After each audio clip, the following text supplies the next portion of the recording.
সকলের প্রতি আন্তরিক শুভেচ্ছা ও অভিনন্দন। আলহামদুলিল্লাহ, আমি আপনাদের সামনে উপবিষ্ট হয়েছি যেই বিষয়টি আলোচনা করার জন্য। সেই বিষয়টি হলো কোরআন আমাদের মুক্তির রাজপথ।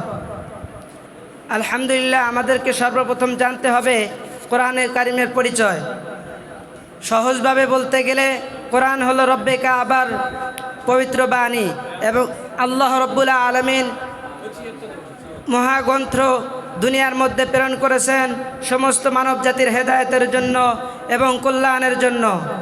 শুধু তাই নয়, আল্লাহ রব্বুল আলামিন মানব জাতির কল্যাণের জন্য এই কোরআনকে প্রেরণ করেছেন এবং কোরআনের পরিচয় আল্লাহ রব্বুল আলামিন নিজেই কোরআনের মধ্যে তুলে ধরেছেন। কোরআনে কারিমের মধ্যে সূরা বাকারার 2 নম্বর আয়াতে আল্লাহ রব্বুল আলামিন বলেন, যালিকাল কিতাবু লা রাইবা ফীহ, এই সেই কিতাব যার মধ্যে কোনো বিন্দু পরিমাণ সন্দেহ নেই। আল্লাহ রব্বুল আলামিন এই কোরআনকে প্রেরণ করলেন সমস্ত মুমিনদের জন্য রহমত এবং হেদায়েত, সমস্ত মানব জাতির কল্যাণের হেদায়েত এবং সমস্ত মানব জাতির এই কোরআনের মধ্যে সুখ শান্তি রয়েছে।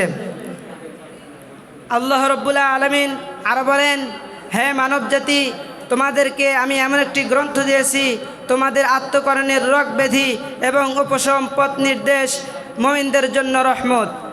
আল্লাহ রব্বুল আলামিন আরো বলেন কোরআনে কারিমের মধ্যে, আল্লাহ রব্বুল আলামিন কোরআনের কারিমের পরিচয় ধরেছেন। তো তারপরে মানব জাতি আল্লাহ রব্বুল আলামিন তথা আমরা আল্লাহ রব্বুল আলামিনের কাছে প্রার্থনা করি, হে রব, আমাদেরকে আপনি সহজ সঠিক পন্থা দান করেন।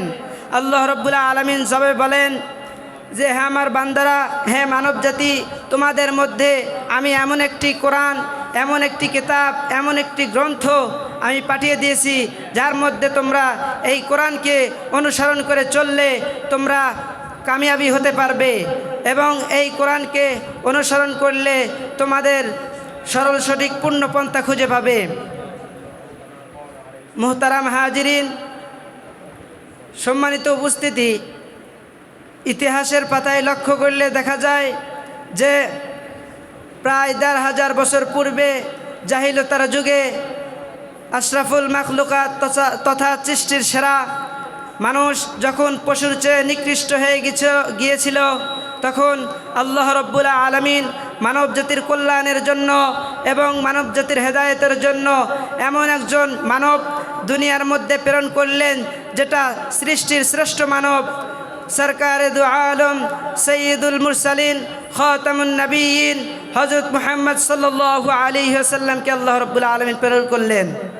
এবং শুধু তাই নয়, আল্লাহ রব্বুল আলামিন সেই মহামানবকে আল্লাহ রব্বুল আলামিন দুনিয়ার মধ্যে প্রেরণ করে তারপরে আল্লাহ রব্বুল আলামিন এমন একটি গ্রন্থ নাজিল করলেন, এমন একটি কোরআন যার মধ্যে সমস্ত মানব জাতির কল্যাণ রয়েছে, যার মধ্যে সমস্ত মুত্তাকিনদের জন্য রহমত, যেটা দুনিয়ার মধ্যে প্রেরণ করেছেন আল্লাহ রব্বুল আলামিন আমাদের শেষ নবী হযরত মুহাম্মদ সাল্লাল্লাহু আলাইহি ওয়াসাল্লামের উপর প্রেরণ করেছেন। শুধু তাই নয়, হযরত মুহাম্মদ মুস্তাফা সাল্লাল্লাহু আলাইহি ওয়াসাল্লাম এই কোরআনকে সারা বিশ্বের মধ্যে ছড়িয়ে দিয়ে কোরআনের আলোকে, কোরআনের আলোর দ্বারা পুরা দুনিয়া একেবারে পরিবর্তন করে দিয়েছেন। সারা দুনিয়া কোরআনের কারণে সারা দুনিয়া পরিবর্তন হয়ে গেছে। যেমন শহর, নগর, গ্রামগঞ্জ, হাট বাজার এবং চলাফেরা, মানুষের মধ্যে মানবতা সব কিছুই পরিবর্তন করেছে।